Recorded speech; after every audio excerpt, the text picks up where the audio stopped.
So today we'll be working on a roof rack and a little bit of technical information about how we'll be building it. So we have two types of roof rack brackets, I would say, that are used for transit. We bought all of them from Unaka, like a US-based store. These ones are regular roof brackets that everyone would use, but we also need this weird type because we have for transit extended version. And the regular brackets we will just install on the top, screwing it in from the top. However, the small version, the extended version, requires us to actually remove all of our aluminum ceiling and walls that we have here in order for us to be able to screw it in from the inside, but we're attaching it from the outside and screwing it in from here. So we'll start with removing our ceiling and walls in order to be able to do our roof rack.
Guys, finally our walls were removed from here, from the van and ceiling as well.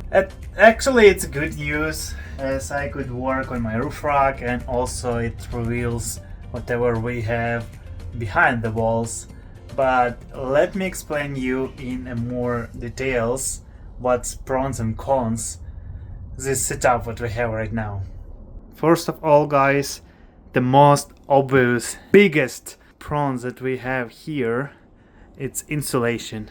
As you can see, we have a foam insulations across all the walls and the ceiling. And recently, in video here, I did this headliner and added some insulation behind it. Like it was 3M insulation. Also, we added some insulation inside of our sliding door and 2 rear doors. So now I could say our van is fully insulated. Also foam insulation underneath of the van. And you can feel difference now. Autumn is going harder and colder, and I can feel difference staying here in the van. Also, guys, this foam insulation considered as the best one based on air value, so it's a better insulated product you might have in your van. And of course it's super expensive because it's not just spraying the foam. Once you add in foam in cavities like here and here, the biggest issue with this foam, that foam expand and it could bend your frame, your vehicle frame, so you should be very careful, and that is why a lot of professionals they do this job, because you should know how much foam you need to apply and where, and that is the biggest challenge, and of course that is why it costs few thousands of dollars.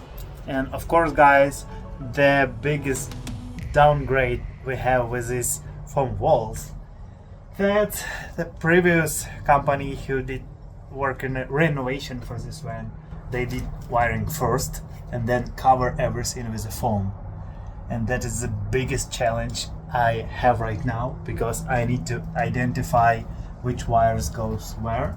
For some of them I made stickers like this, like 12 volt ceiling lamp, the same here, the same here, and some of them it's hard to figure out. Of course we have some wires for 110 AC outlets, and we have some DC wiring, and we have some emergency lights around the vehicle. A lot of connections I could observe here, but I can't figure out what exactly who is who in the zoo. So guys, it will be my next biggest challenge after I will add a roof rack on the top. But on this note, I would say thank you guys that you're supporting our channel, watching our videos, leaving comments down below. I really appreciate your support, especially for new creators. It's really important to feel all this difference from audience. So if you're interested in our van conversion, please subscribe to our channel, hit the like button, and of course leave your comment below. It will help YouTube algorithms to push our videos to other van builders and whatever who is interested in van life and van building. Thank you guys, and see you in the next videos.